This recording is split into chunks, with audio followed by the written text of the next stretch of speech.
officials are speaking on the search for a missing Gloucester woman. Let's listen in. 5'5", 200 pounds. She was reported missing from her home here in Gloucester on St. Louis Ave at about 6 o'clock last night. Gloucester Police, along with other assets, the Gloucester Fire Department, State Police Helicopter Air Wing, Coast Guard, Harbor Master, have conducted searches from approximately 8 o'clock last night through this morning and into this afternoon. I know you've all received a photo of Abbie. I'd ask that you put that out to the public, and if the public has any information on her whereabouts, that they contact the Gloucester Police Department at 978-283-1212.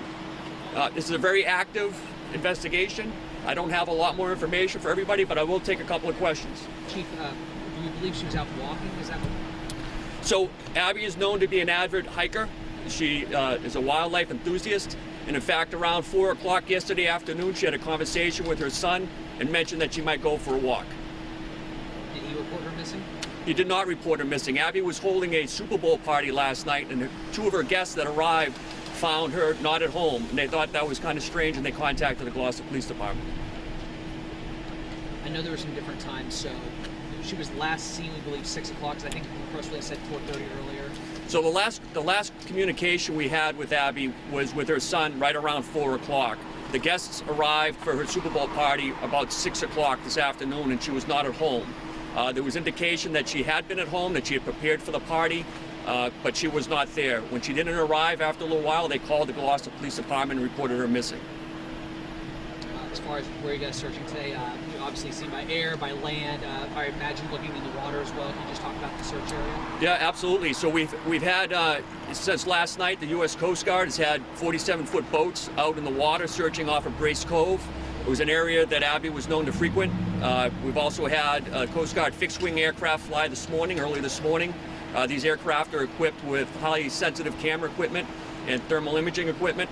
We also had the State Police helicopter out both last night and today. In fact, they're out there right now searching the waters just off of Gloucester.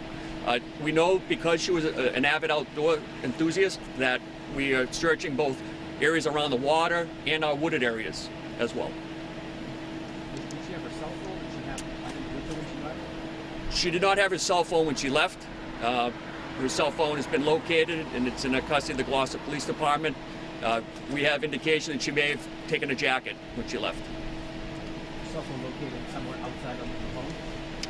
It was located in the home. We have her cell phone. The water search, who she believed swam in the water, or just as a precaution? Just as a precaution, it's over history, there have been people that here in Gloucester that go out maybe to take a photo on a nice day. Yesterday's weather was relatively mild. Wouldn't be uncommon for someone to walk out onto the rocks to take a photograph and perhaps slip and fall. I'm not saying that that's what happened here, but certainly that's something we consider. How about the terrain, around here? How difficult is it? Grid search, how difficult is it to... So the question was, well, how is the terrain around here in this area? As you can see, it's pretty much what you see here. It's thickly wooded. There's a lot of briar brush, but there are also a lot of trail networks through this area. Trail networks which we understand Abbie was very familiar with and it may have taken. We've had officers right now. We have approximately 80 police personnel here searching. That's not including the assets from the Coast Guard and the Air Wing assets. We have NEMLEC assets here, to include, as you see behind me, the command post. And what we have inside that command post is a map.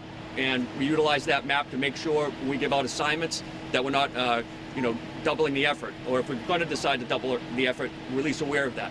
And so that's kind of what you see going on behind me right now, are teams coming in and getting assignments and being relieved and going back out and conducting other areas to search. Did she live by herself, or did she live with anyone? Was that still being investigated? She does have younger children, but they're not always at home. Foul play at this point? It's so early right now, we really can't rule out anything. In fact, at this point in our operation, that's exactly what we're trying to do, is rule out different possibilities and then kind of hone in and focus our attention on what's left. And it's still too early to have eliminated any of those possibilities. For this area of Gloucester, has there been a history or or like, you know, in regards to foul play, has there been anything like that in this area of Gloucester in the past? No, not to my knowledge. Okay. If there has, it's been a long time. So are you going under the theory that it appears she may have just got lost or got harm's way, you know, but nothing foul play here, nothing you're looking at? Right now there's no indication of foul play. Right now we're working primarily under the theory that she did what she said she was going to do, which was take a walk, go for a walk, and perhaps either got lost or had a medical incident or something that rendered her or incapacitated her, and she hopefully is, you know, hunkered down somewhere, and we just have to find her. Can you talk about, obviously, you know, we're almost at, it'll assume 24 hours, the urgency to find her sooner rather than later? Absolutely. I mean, you know, this is why you see the ramp up. I mean, this has been going on since last night, and you see the number of people here that we've brought in from police departments all over the Northeast of Massachusetts to help us. They arrived really quick, and we immediately found assignments for them and gave them grid coordinates to search, and they went right out because of that. The weather, you know, has been relatively mild, but it's still dangerous. It's low enough to be dangerous, particularly at night, and particularly, of course, in the water. Anything else you want to add? No, I thank you very much. The more you can get her photo out, you know, sometimes these things it's somebody just, they see the photo and they're like, wait a minute, I saw that, and it's a phone call that leads us in the direction we want to be heading in. So appreciate that. If I get anything new, any other updates, I'll reach out through John Guilfoyle's agency, and we'll set up another one of these. Good? Thank you, Chief. Yep. Thanks, guys.